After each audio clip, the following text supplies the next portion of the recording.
Fuck your video. Fuck your video. Hey I've been guys, accused of an overly SE.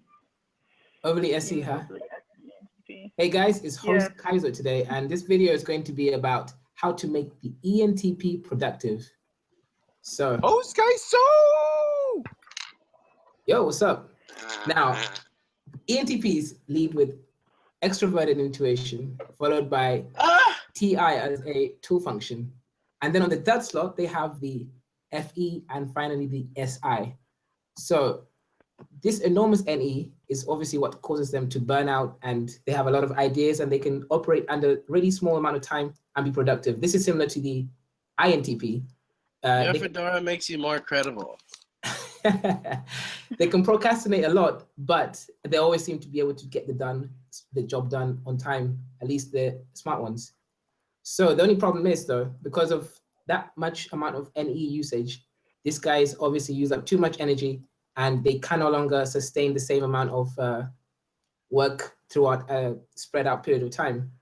So how can an ENTP be made more productive in a more long-term situation without having to go through burnout moments?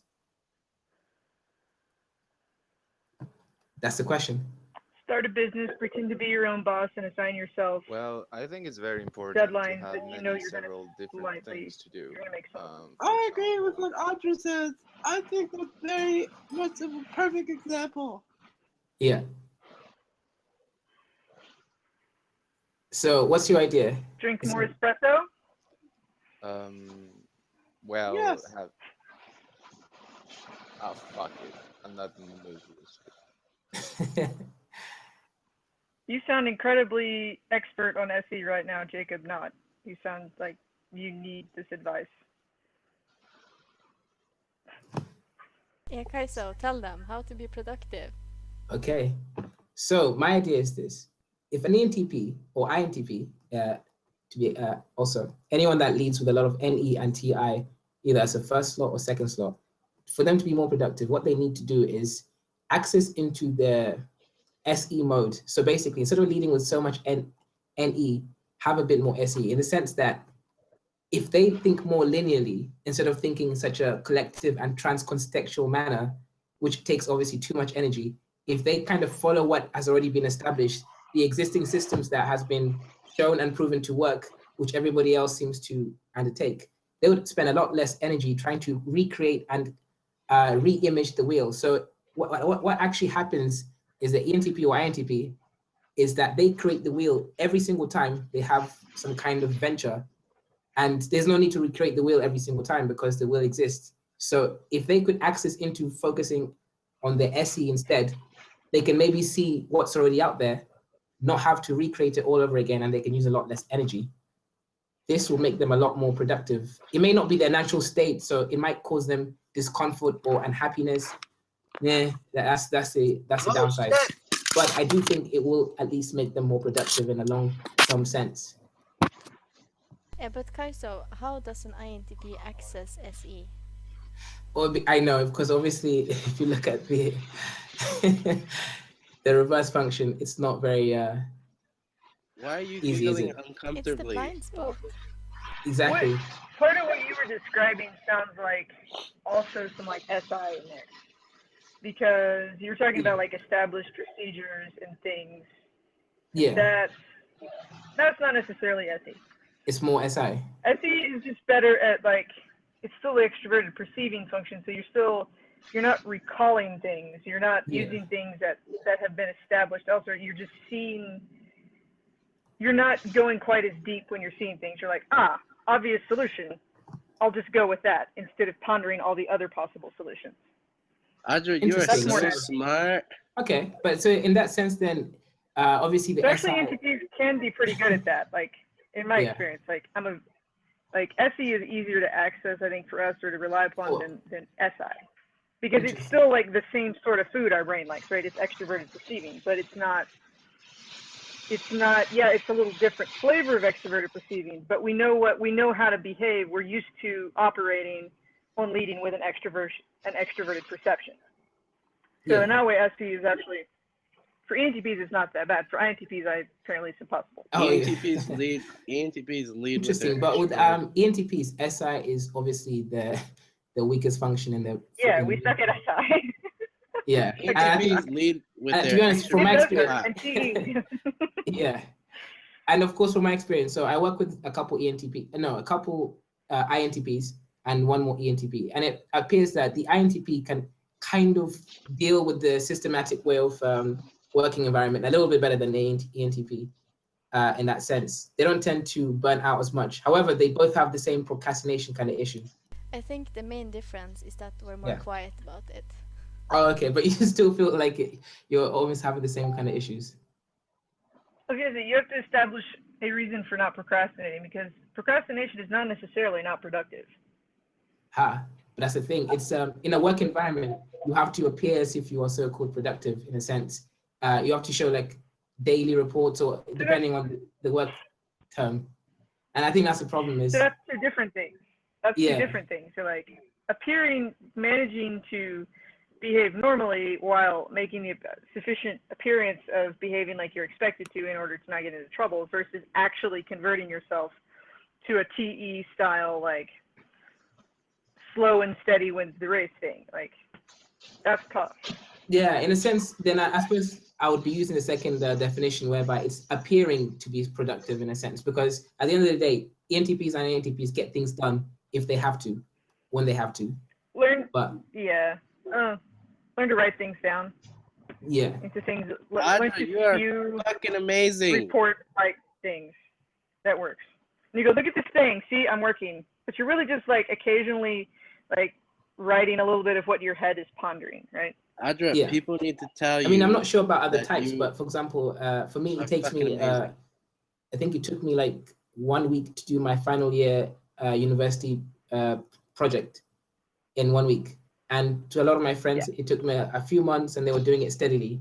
I did it all in one week of sleepless nights and stuff.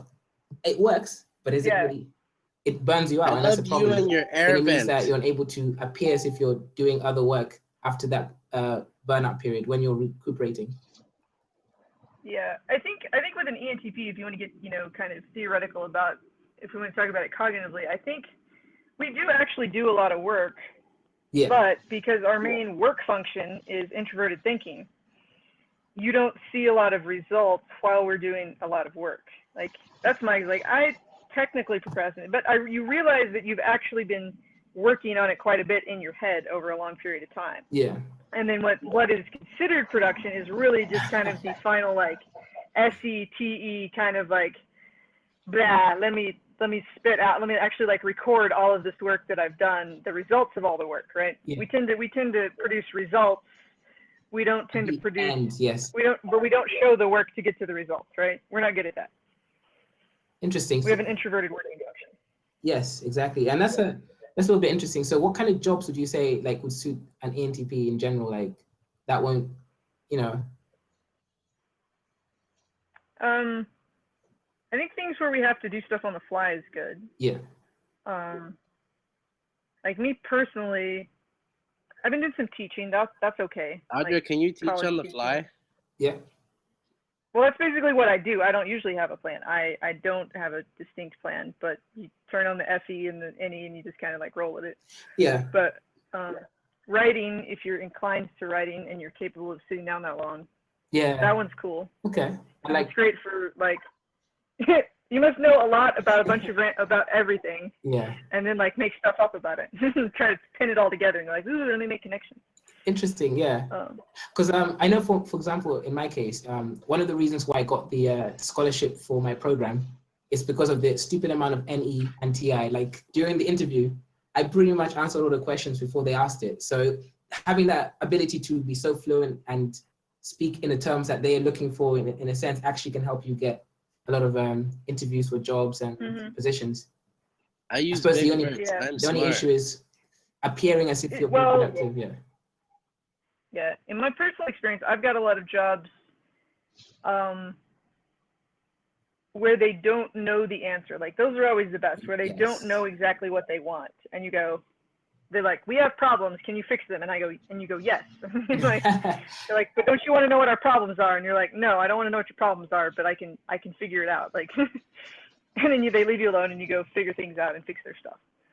Yeah, it's a little bit crazy because I have some friends who are doing medicine, right? There are some INFJs, and they told me that, the interview process was really difficult. But I had a mock interview because I applied for medicine. I thought, I didn't want to do it, but I just thought, let me apply for it.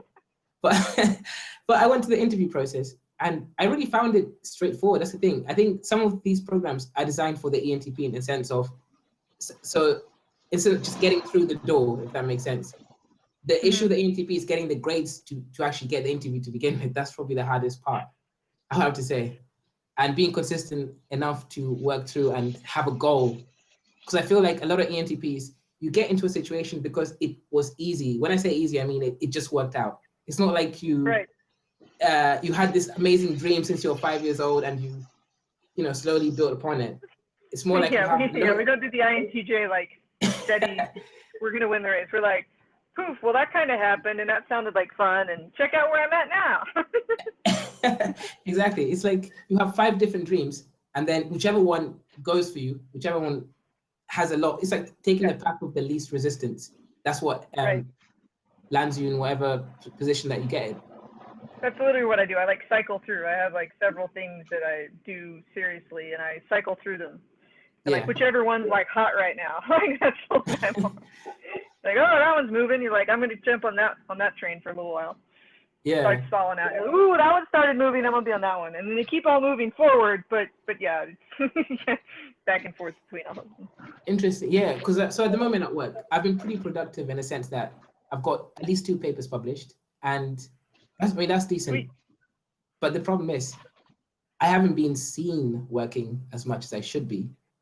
Now, so because I'm supposed to be doing 10 till 5 o'clock, 10 a.m. till 5 p.m. Daily. I actually technically do 2 p.m. until God knows X a.m. like maybe midnight. But the time frame that I work isn't the time frame which people work. So I'm not seen working, and obviously my supervisor understands that I'm productive because I show him the work. But obviously he's still skeptical and wishes I could still turn up from 10 till 5.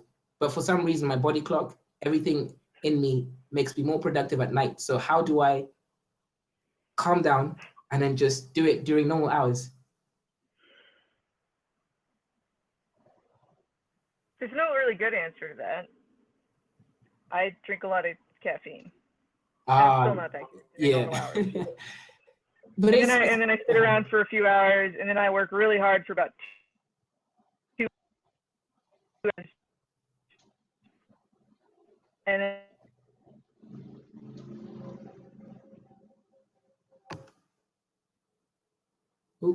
we lost her. So Susie, what about you? How's the experience of an INTP when it comes to a corporate situation? I don't think it's very different. It's pretty similar. Yeah, to be perfectly honest, I was dealing with the YouTube chat for a moment here, so I didn't hear the last things that were said. Okay, so how do you feel as if when you're in a corporate environment, can you deal with it? Is it something that's difficult for you to adjust to, or do you, obviously you don't like being micromanaged, but how much do you hate it? Do you hate it more than you can tolerate it? It's bad. It's pretty bad. Well, of course you can tolerate it, but if I got very micromanaged, I would probably quit. Interesting. Too stressful. And yeah, and the thing is though, you actually have other types which would prefer the micromanaging because they are quite uncomfortable, or when they don't have someone telling them how to do something, and if that makes sense. Yeah, but like if I know what to do, you're okay. Just do it. Check afterwards if you like, but while I'm doing it, I prefer to do it on my own or with a few people who are not managing me. Yeah, it's interesting because I told her, I invited an INFJ once for dinner, and I told her to cut some potatoes, and I didn't give her any instructions how, and she seemed a little bit flustered, like, what do you expect me to do with this knife? I was just kind of Is wish. this the same person you spoke about earlier? Yes, yes. I'm not so sure that's an INFJ though, but. Okay. So it's possible that she could be an ENFJ. No idea. I never talked to the person. Okay, interesting. So this person, I told her to just cut the potatoes, but she kind of really wanted like very distinct, way of doing it. And I've never dealt with that before. I don't like giving people specific instructions because there's no need. Yeah, but that sounds like maybe some S type, but that's not what we're discussing right now. No, definitely not. So at the moment, I've devised a system that I'm going to be experimenting for the next few weeks, whereby I will set an alarm and I will force myself to keep up with the diary. So I'll actually start a journal, have a plan for every day, wake up exactly 9 a.m., leave my house, even if I'm being unproductive, I will still leave the house. Is there a way to mute Eric? I muted him. He's not coming on Okay. the live thing.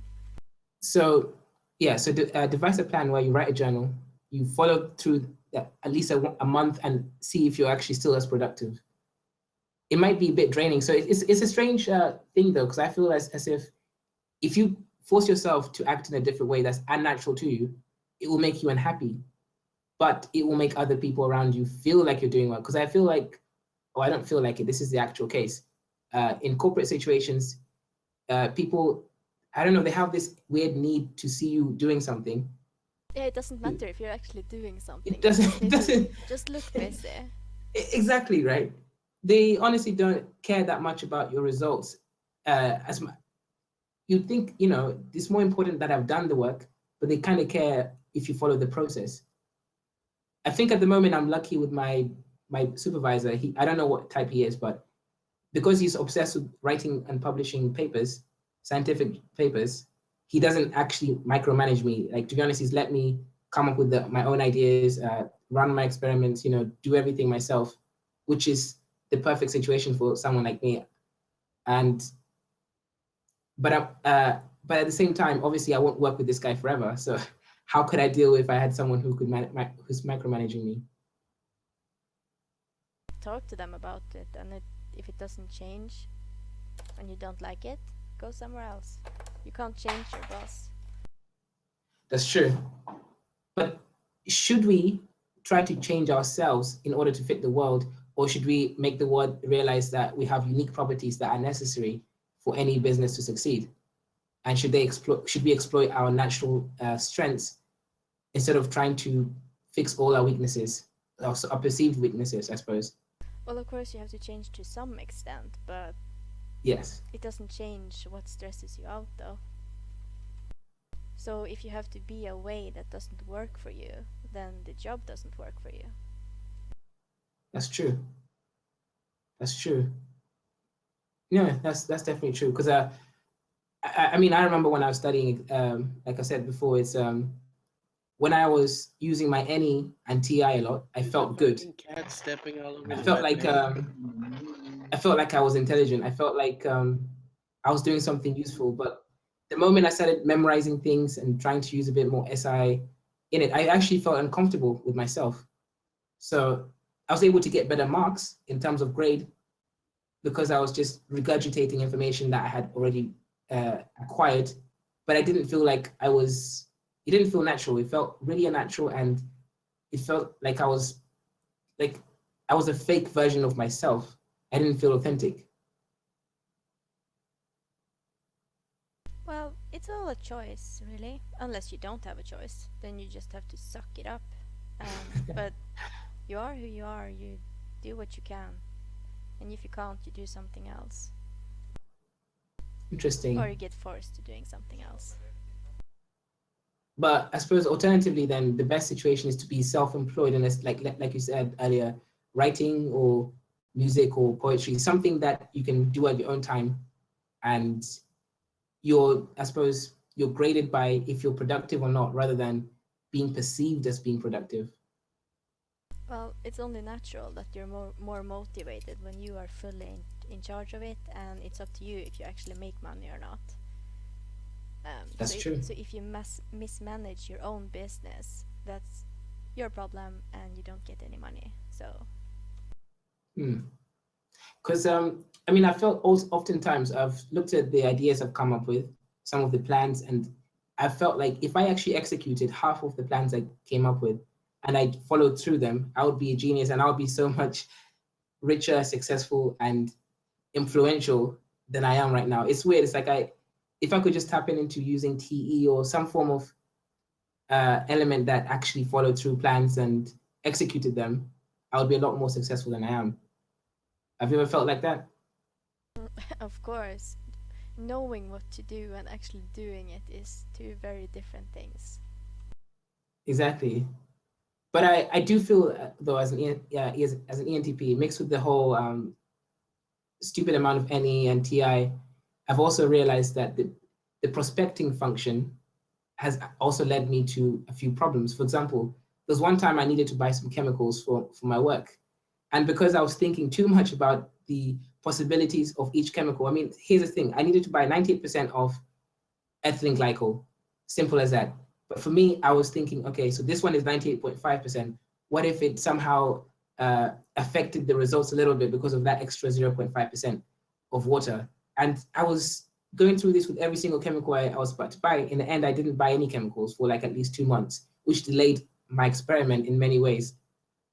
So how can we be more judging in a sense so that we can at least move forward? Because when you're too prospecting, you think about all the different possible outcomes and then you stop yourself from even moving forward.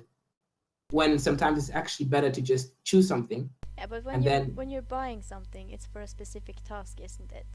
That's true. What are we trying to do here? What gets the jobs done?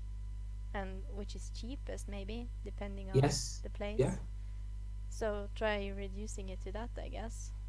Instead of sitting there stuck in imagination, what could be done. What could be done is not what you're trying to do. So at the end of the day, we know that it's relatively the same. This one is a bit cheaper and it's of similar quality. So you should just go out there and make a decision. Have at least like a systematic way of doing something when it comes to making decisions. Yeah, just make a routine. Interesting. So I think for an INTP, that might be easier because of the TI being the dominant function. I think for ENTPs with the NE as the dominant function, it kind of, although you have TI as your tool function, there's a tendency to kind of overthink all the possibilities of a situation rather than making that judgment based on pure reasoning at that moment. Yeah, but then you're not really doing what you're trying to do. Then it becomes counterintuitive and you end up basically wasting a lot of resources, time, and energy. Yes, maybe it's a matter of learning when you're doing that thing and find a routine for that thing. Yeah, it's interesting. But I'll definitely have to give a go on having a journal and just trying to live a life like a so-called normal person. Because I remember my, one of my lecturers from university last year told me, Kaizo, I know that you won't have a problem with the science at work. What you might have a problem is going to work at the right time and doing things the conventional way. Yeah, you just have to force yourself somehow. Yeah, and I'm sure I'm not the first person to go through this process. Or find the motivation. Like, if I don't do what I'm supposed to do, I get fired and I get no money. So that's true. That's true, actually. And without no money, I can't live the lifestyle I live. So that's true. One thing which did work for me is when I had a muse. So I've definitely realized that had a really good effect on me.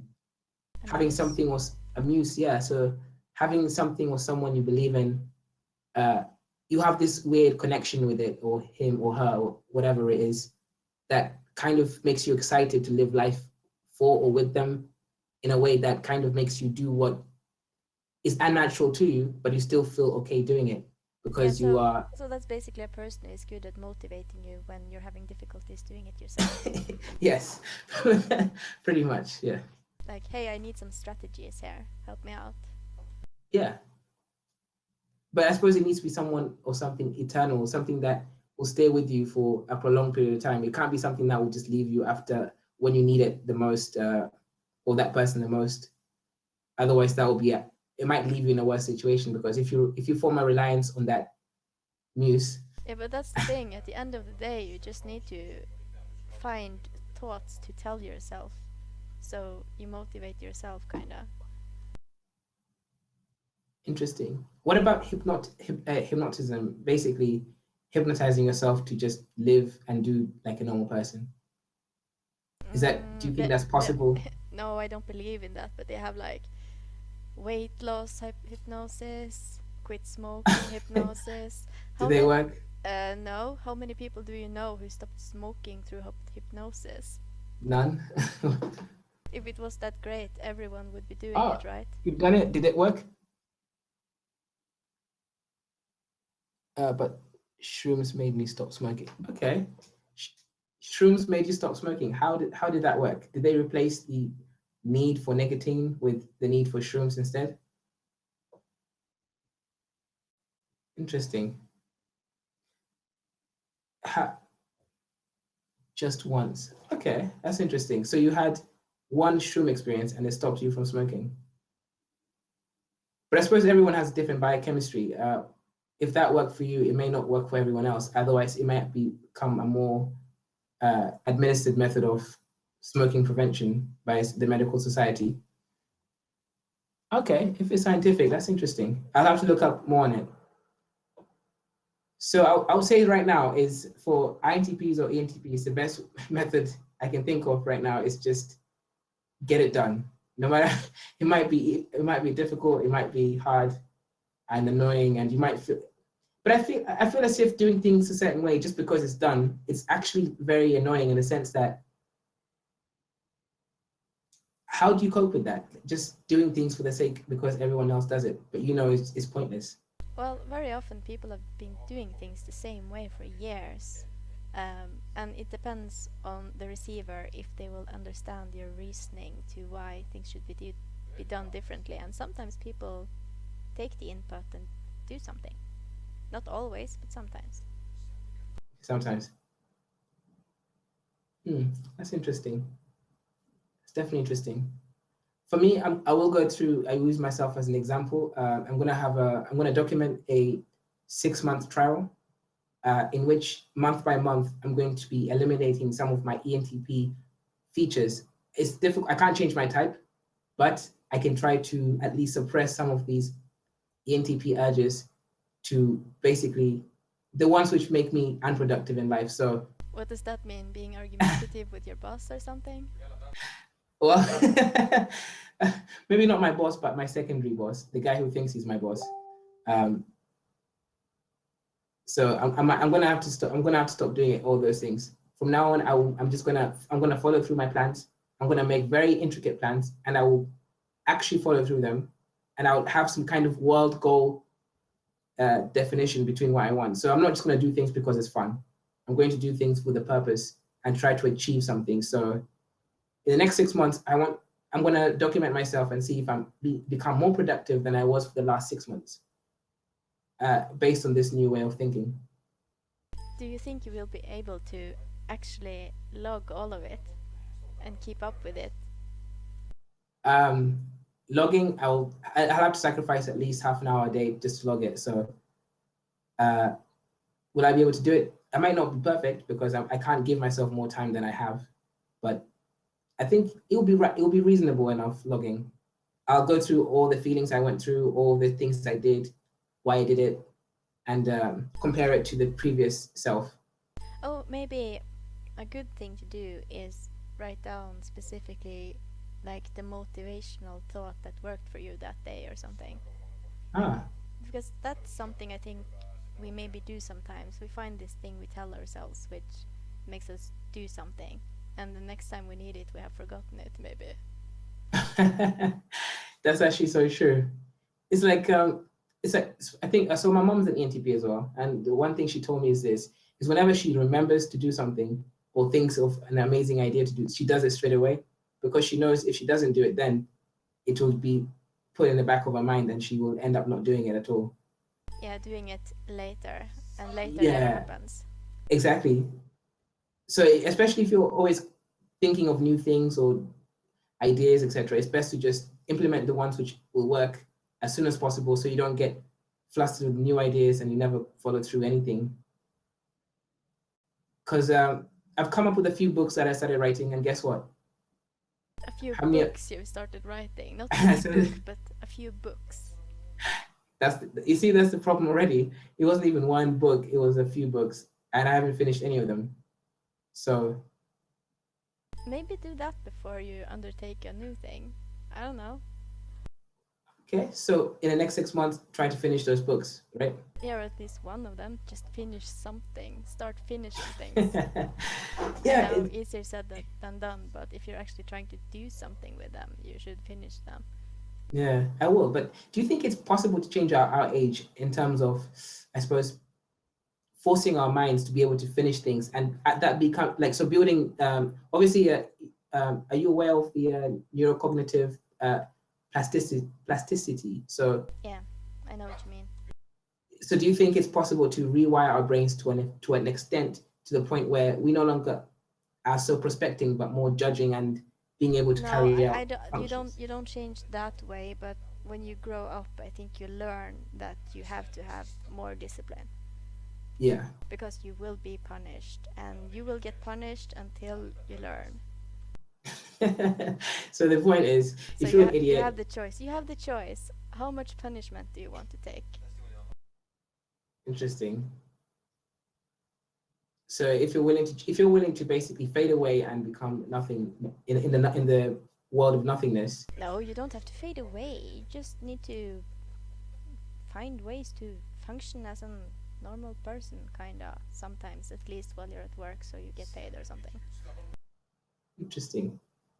What about like promotions and all those things? Do they interest you or not really? Of course, but what thoughts So I mean, do you have since you said that? Okay, so if you're, for example, let's say you lead with TI, right? And then you tool function is NE, right? So that will give you the ability to basically come up with all the different kind of ways in order to do what you need to do in order to get ahead of your competition.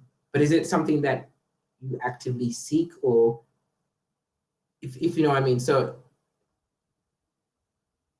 do you ever use your TI and NE in order to rise to the next level? Well, consciously.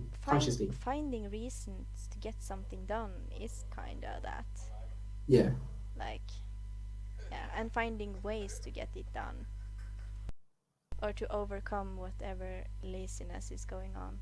It doesn't always work, but if something is important enough, you just have to. Yeah, and that word laziness, is it INTPs and ENTPs really NTPs really lazy, or is it just, like I said, we're distracted doing other shit, which isn't productive. But you know, I'll use myself as an example. So with my degree in chemistry, I did way more history, way more physics, way more philosophy, and way more politics, science, and other areas, biology. You know, anything else other than chemistry. In fact, I only did chemistry when I was at university, but I still managed to graduate with a decent degree. So is it really being lazy because you're doing something? It's just maybe your mind can't no, keep that's focused not on. it. You were distracted by other shit you thought were interesting at the time. Yeah. That's what happens. You just need to find a way to narrow it down and put your productivity towards what is most valuable to you. Yeah. So I suppose you find something, even if it's distracting, but at least you have like a hierarchy of order of things which are at least similar to your goals, or to, you know what I mean? So the ones which are like right at the bottom, you kind of don't follow on them, but you only follow on the ones which are distracting, but at least they're relevant and they will help you with your immediate goals, if that makes sense. Well, you can do whatever you want. You just need to find a way to manage that priority hierarchy. Interesting. And what about like organization, general organization? So making sure that you don't miss deadlines, you don't miss dates, you don't miss all the important so-called defining moments in your career? Yeah, write it down somewhere, you will see it. Funny thing is, I know a lot of the SFJs out there probably thinking, well, sounds like common sense. Write it down, have a plan, and get it done. But so Saint saying we're too smart to waste our time. Well, it's strange because I did realize that I could get a lot done in a short amount of time. And so how does it work for other people then? If your time is kind of spread out. That's like you have time spread out. It's like you have this thing you need to do, and then you get distracted by 1,000 other things, and then you're like, oh shit, I have to do this thing. It's not that you're stupid or lazy, it's just you realize that, oh shit, I'm running out of time, because time management might be a thing. So in the last minute shit gets done because it has to be done. Yeah. And then you're not lazy, then you need to. Interesting. But like I had a friend who is a ESFJ, and we both went to chemistry school, and he did well as well. But I realized whenever he did the work, he did it through us like a prolonged period of time. He never had this weird, crazy energy burst or anything like that. And it worked for him because that's how his mind works. But at the same time, I remember like I could spend a couple hours, do a lot of work, which should have taken 3 days. And then obviously, instead of being just as productive the next 3 days, I'll just take out the next 3 days and do nothing. Like Saint says, it's like you do loads of work, and then instead of being productive on the extra days that you've gathered, you just sit around, do nothing completely. Well, you're not doing nothing. You're distracted by something else. Yeah, well, I suppose that's true. You're not just sitting there and literally just in your dreams. My theory is if ENTP or INTPs can find a way to harness this energy at will, but still manage to like go into a dream state of just normal living, there will be some really super productive people in a sense that they can do whatever they need to do to get what they want. Yeah, but that's what you have to do. So that's pretty much it, and it's up to you how you balance it. You just need to figure out what works without stressing you out too much. Yeah. Because even what's his name? Einstein, right? Yeah. He procrastinated in his final exams as well, to the point where, well, he was always procrastinating. Let's just say that. But obviously, it is crazy. I think, because I've seen other people struggle with using NE or TI, but they tried really hard. But I often don't see NTPs try that hard at being normal. If you kind of hear what I'm saying. That depends on the definition of trying to be normal. Well, I suppose trying to do what is expected of them completely, not just, it's like most people, you tell them, I want you to do a 2,000-word essay on the history of the American channels or something. And an NTP would just do his own stuff, come back a few days later and be like, oh crap, I've got 2 days to do this. Then they'll go really work hard and get it done. Some other normal person would be like, okay, they'll start doing the research. They will do it slowly. They may not understand everything. They'll go back, ask for feedback, come back, do it again, feedback. But I often do not hear NTPs ask for feedback. So from the supervisors or boss or command of chain. Oh, but like the actual work might be done like last minute, but the research and thinking about it, that's not something that necessarily make you look busy, but you are kind of busy because you're thinking of it and you are preparing, but it might not get done until later, but it gets done. It's more like a different way of working. Did you write notes when you were studying in your school time? On and off. On and off? Not really.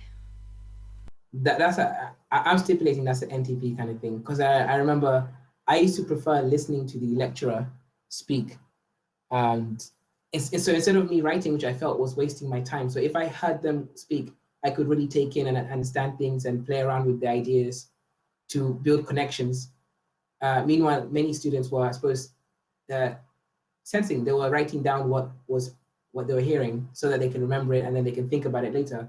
But I found it more beneficial if I just listened wholeheartedly, play around with different ideas in my mind, and then when I came back, I'll just ask a friend, hey, can I borrow your notes? And I thought, what's the point of writing my own notes if you can just photocopy someone else's notes? Yeah, but part of that might be because there are people who have NE or whatever in their stack, but not as the top 2 functions. That doesn't mean they're not completely not intuitive, but for them it might be more productive doing the ideating afterwards. They have the notes, Okay. and they might not be as good at doing it real time. So they do the same thing, and they might spend more time with it, but they do it more on their own time without other distractions.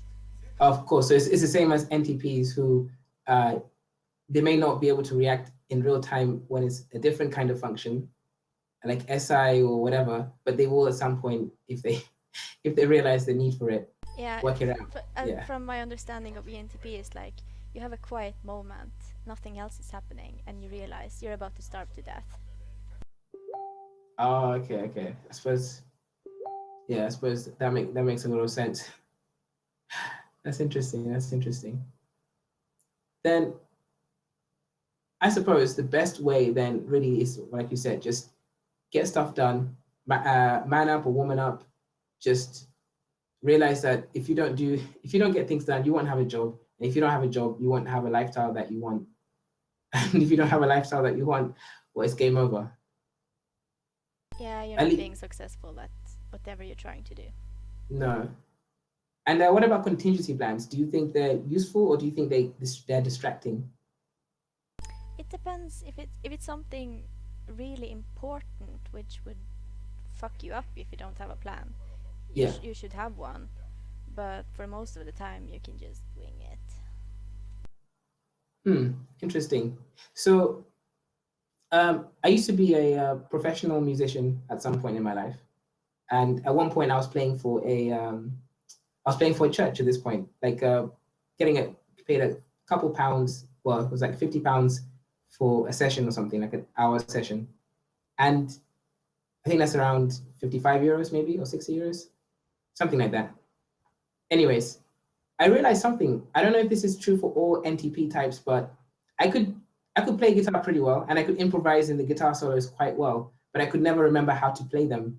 Is that because of the SI being low? In fact, I could never remember any lyrics of songs, to be honest, either, including my own lyrics. Like it was actually a thing that I had to kind of suffer through. Oh yeah, but maybe you didn't practice enough? Did not spend enough time with it? Okay, so it might not just be, okay, so what you're saying is it's not necessarily a lack of SI, but it could be the fact that I feel like you feel confident after being able to do something that you don't feel like it's a good use of your time to perfect it, in a sense. Could be. It all comes down to prioritizing. You can do whatever. It just might require more of you to get it done than it would for others who are more naturally good at it. Yeah. So when it's not in a natural state, you need to pay more attention to it. Interesting. And when you feel like it's too natural and you don't feel like giving it more time either, then that was your choice. So that is interesting, because I have had a comment, like, Jimi Hendrix, the guitar player. Yeah. People said he never played the same guitar solo twice. A lot of people are like, wow, that's amazing. But I'm actually beginning to think that he couldn't play the same guitar solo twice. Not that he chose to not play it twice, exactly the same way. No, but when you are that talented, who cares? So the point is, do what it takes to make it there. And then once you're there, you can kind of play around a little bit because you have that freedom. If the framework allows for it, yes. Interesting. I suppose that makes sense because like Dr. House, having the ability to do what you want because people just think you're that good. might be useful. Yeah, but you can't rely upon ending up in that situation because it's very unlikely to happen. That's true, and you'd have like you need like a boss who understands you and your productivity. Otherwise, if it was a different kind of, I suppose that would be ideal, but you should not expect too much understanding because things are what they are. You need to just deal with it, I guess. But isn't that like a little bit morbid way of looking at it? Because it's like, it's almost like there's no hope in a sense. What are you hoping for? It sounds like you're hoping for this dream scenario, which does not correlate a lot with realities of most workplaces. But of course, like I said, you need to do what works for you in that job, and if that is too stressful for you, you should consider doing something else, and who knows if the next place is any different. So it's you can choose to do it by trial and error, or you can just do what fits best, I guess. Interesting, because you are expected to show up then and leave then, right? That's expected of you. Yes. So what do? Do you choose to live up to their expectations, or do you choose to not do so? Either way, you deal with the consequence of each scenario. Do you want a happy boss, or a boss who will most likely be annoyed, but you can take the chance that it will be okay? Okay. Like, am I that good? Are you so good that you think you can pull that off? Will they change their mind of their expectations of you? Interesting. So I suppose at the end of the day, you play around with different ideas, you become prepared for whatever consequences that may or may not happen, and then you believe in whatever path that you follow. Because I do have an ENTP friend. She's a girl, and she's been working as a waitress, those hospitality type jobs. And in every kind of place she's been to, I mean, this is a person who has had more jobs than I've ever applied to. And that's saying something. So she's worked in like the last 2 years in at least 50 different places. And I'm not exaggerating. Literally every month she has a new job. And in fact, in the last 3 months, she's had about 5 jobs. It's that crazy. And it's the same problem. She always has problem with her bosses. She has some new idea of how to change things up. But obviously, because of her position as a waitress, she doesn't have the ability to actually create change in her workplace because she's not a management position, basically. So yeah, but even if you're in management, you don't have unlimited freedom. And that's true too. So what kind of advice would you give to someone like that who's continuously keeps losing the job? Then if it sounds like that person is a slow learner, because you get punished until you deal with reality. Interesting. And I think her friends have already told her that. I mean, she's also taking about 8 different courses at college, and she's working to pay for these courses. I don't know if she understands that you're supposed to build a primary source of money and then do other things as hobbies or secondary sources of money. And that maybe she doesn't seem to understand that much, or I suppose she's living how she wants to live. When she gets bored of a place, she moves on. Yeah, but that's how she chooses to live her life. That's fine, but productivity follows that. So 10 years ago, I was working 3 jobs at once. Oh. It was crappy jobs. I was 21 at the time. I worked at a cafeteria in the morning, a flower shop in the afternoon, and fast food in the evening. Wow. That was me just deciding to get shit done and get money. Part of what made it work was that one of the jobs were creative, and I had variation every day. Okay. I think one of the large problems for NTPs is boredom. Yes, definitely. You get bored, and then you're more inclined to misbehave. So you can do it. You just need to find something that works for you. Okay, so having a changing environment that you're not doing necessarily the same exact thing but you have some form of freedom, at least in whatsoever way or manner. Yeah, like none of those jobs were micromanaged in any way. Okay. So something that allows you to really shine in your own way, as in use your dominant functions to operate. Well, cafeteria and fast food is not really the thing. Not, but, yeah. But it doesn't matter. You just need to find ways to make it work. And if you are in a job you hate and it affects your productivity and you don't show up because you hate it, then you hate the job. You need to do something about it. If you want results, no matter what it is, you need to find a strategy where you do something to change it to make it work for you. And if you're not able to do that, you should consider working on yourself. Interesting. At the moment, I am working on myself in the sense that there's a project called the True You Project, which tries to get you to go through some kind of emotional connection with yourself. And this is FI heavy kind of project. But obviously, if you look at socionics, FI is an untrusted function for a lot of NTPs, right? What project was it? True You Project. Yeah, but why? How is it FI? It's supposed to help you discover what you want in life, how you get it, how to be happy with yourself, those kind of things. Yeah. Yeah, so it's supposed to discover who you are, the true you, basically. So I'm stipulating it. I'm speculating that it's FI. I haven't gone through the whole thing. I've only done 1 week in the last 3 weeks. So I should have gone through a lot more than that in 3 weeks. I should have gone 3 weeks worth of the project. Yeah, it's not necessarily FI. It's more about what do you find stimulating, what doesn't bore you. Right? Interesting. Yeah. Okay, that's true still. Is it like you try different things? What do you mean? Like what do you do in the program? Okay, so in the program I've only gone through like a week, but it starts off with trying to understand what you want to get out of the project, what makes you happy, what makes you unhappy, how you can change yourself or the environment in order to make you more, I suppose, fulfilled. How do they assess that? Okay, so they assess it by productivity,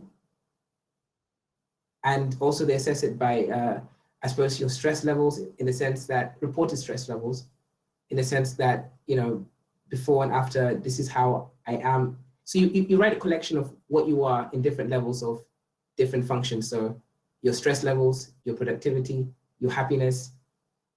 It's all subjective in a sense, but I suppose it's a you project. So, and then you compare that to after you've completed the project to see if it's been beneficial to you in those areas. So it's pretty much the same thing that they're trying to doing exactly the same thing you will experience in the real world, just in a less amount of time, because that's how you must assess it. Like if you're in a job, you're not being productive, you're not happy, you're stressed out, right? That's how you learn. Or if you just happen to end up somewhere where everything is great and you're not stressed out, you're happy, you're productive. It's the same metrics. Yeah, I suppose it's just giving you like a more simplified system where it tells you what you already kind of you will experience in the real world. But for some people, they may take longer to, for example, MBTI, it tells you something that you already know about yourself, learning about the functions. It's something that you've intuitively, or however you look at it, it's something that you know about yourself, but you didn't have the words to express it in many ways or manner.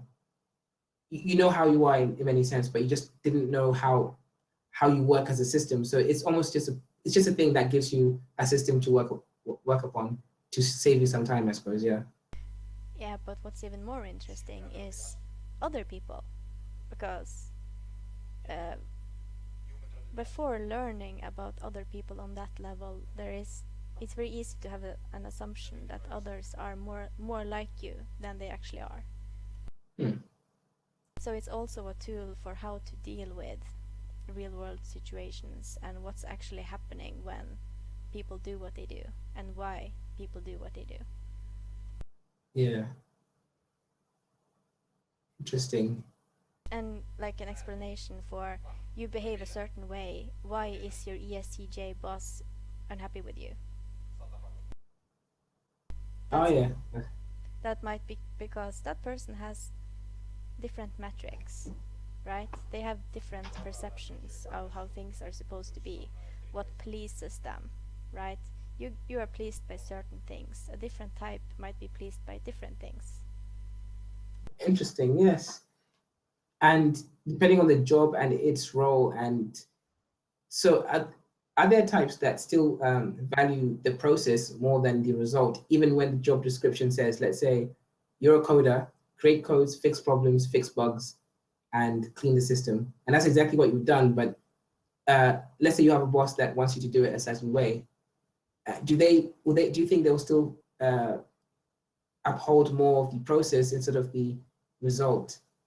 Like, which I of course they would prefer you did both, but that depends on the person. On the person. Some people don't care as long as you get the job done. Others are very set in they need it done a certain way because then they feel they have more control of the situation. Like they have that need, and if you're not fulfilling that need or metric, that can frustrate them because they have a different way of looking at things. Yeah, because I've noticed that even when I cook, I've been told by people, actually, in fact, every time I go and step in the kitchen, other people complain about every single step that they see. This is true. So let's say I was making some chapatis for one of my mom's friends' family. And one of their moms saw me in the kitchen and she saw my style and everything. And she was just like, it's not going to work.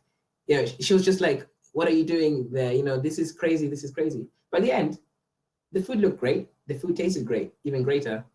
So is there a way for me to hide some of the way I do things? Because it works. It really does work. I've perfected my own messy system. But to someone looking at it from outside without seeing the result, they'll just be like, this is insane.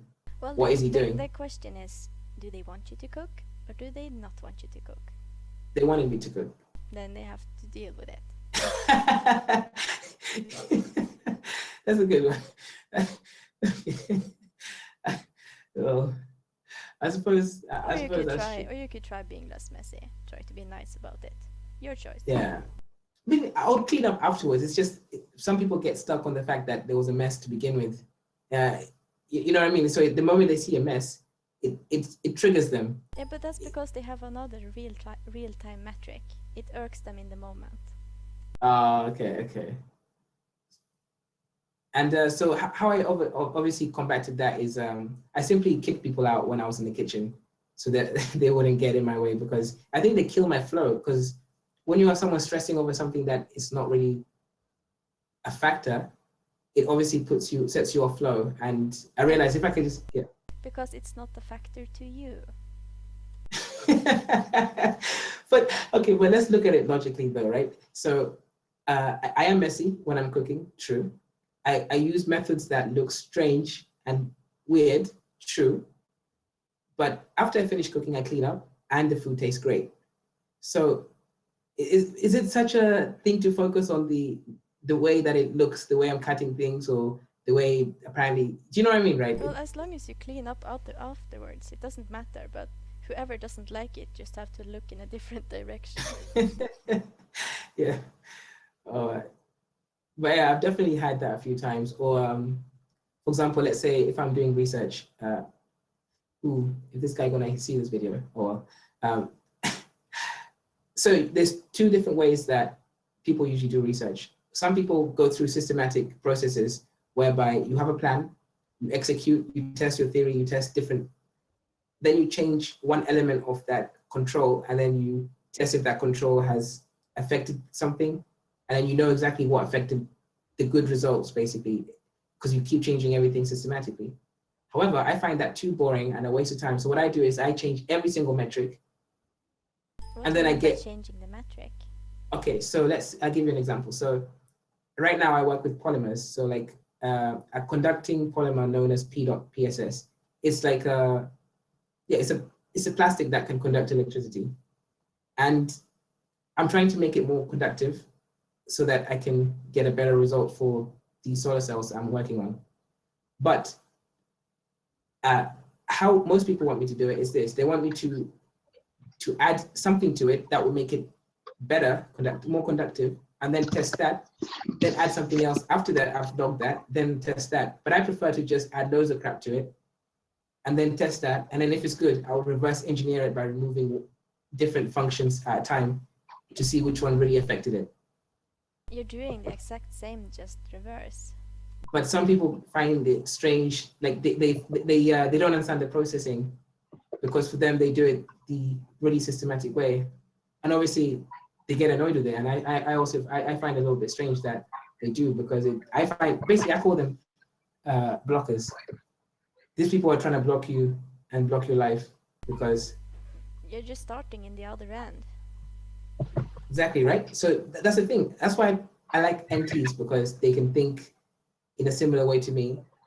But this other guy, he's an INFJ. I hope he doesn't see this video. But I don't know how you present it when you do it, because if you just get annoyed and not even explain it very well, that could frustrate them because they don't see what you're actually doing. I haven't explained it, but I've shown them the result that it works. Maybe they're simply not seeing what you're actually doing. So do they think it was just like magic? Like I just tried it and it worked? Not magic. They're not spending time to figure out what you're doing. They're just seeing you're doing something different and don't look more into it.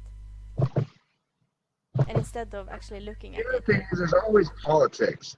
So you think if I explain that we're not talking about politics, Eric, and we're live. I know, but I'm not talking about national politics. I'm saying there's always politics in any work environment that are not necessarily about who's thinking which way, but sometimes about like, I'm trying to one up you. Oh, okay. In fact, you may actually have a point, because one of the guys, it's as if he was trying to assert his dominance over me in a different kind of way. So that could be the case, actually. By trying to disprove my methodology. I mean, it works. I get the results. It's just for them, it looks weird that I do it my way instead of the conventional way. Well, I ran afoul of the do it my way phenomenon at my last and hopefully final regular job that I had, which was a very time and labor intensive job working in school. And this woman wanted me to follow protocols even if they didn't make any sense. But like, I had built the whole program. I was director of school. I was the only one who really knew how to do everything. I was the one who knew how to do everything except marketing. And she knew how to do really nothing but marketing and interfacing with parents. So it's like, she'd tell me, like, do it this way or whatever, and I'd say, okay, well, but that's not gonna work. And that's a crazy idea. Yeah. I got fired ultimately because of a fight over whether or not I should have to sit in the office in the morning before anybody gets there, or whether it should be fine that I want to send my emails in the morning from home where I can smoke. Really? She said it's in your contract that you need to be here from this time to this time every day. It's like, you know, 9 to 4 or 8 to 5 or something like that. Anyway, and I was like, okay, well, that's what my contract says, but I'm actually putting in at least like 60 hours every week because I'm the guy who the buck stops with me. So if a teacher's out, I got to go sub, even if they're 2-hour drive away and it's I'm supposed to just get off work. Doesn't matter. Buck stops with me, right? Yeah. So I was working like 60 hours a week. I said, well, I know it says that, but I'm working like 60 hours a week. And she's like, well, you need to work only 40. And I said, well, then you need to give me 40 hours of work instead of 60 or more. Interesting. Anyway, yeah. She wouldn't budge. She hated the fact that I didn't respect her hierarchical superiority to me. Like, she was the boss, so, you know, I needed to stop questioning her decision-making and orders and just follow them. And, you know, ultimately, it was not in her self-interest. Her school has tanked ever since she fired me because I was running the whole thing. Yeah. But I'm stubborn as fuck. So yeah, go ahead and fire me, or happily let me sit at my house in the morning and do the emails. Your choice. Interesting. But do it's some kind of tortoise though. It doesn't look like or is it a turtle?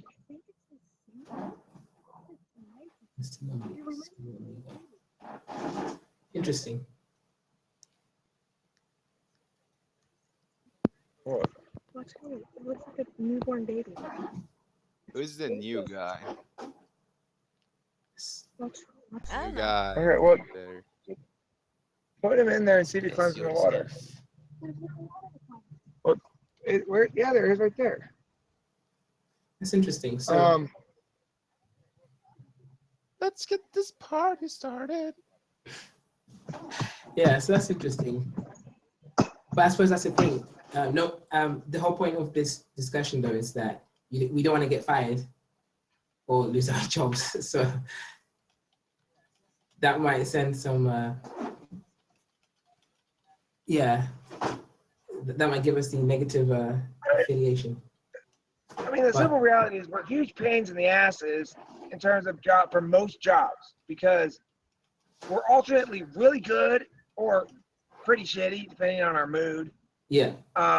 Once something ceases to be exciting for us, we just kind of like stop doing it, even if it's not done. Yeah. And it's almost impossible to bust our chops. It was almost impossible to bust mine anyway. Yeah. If you try, I'm gonna turn it on you, and you're gonna feel like an idiot.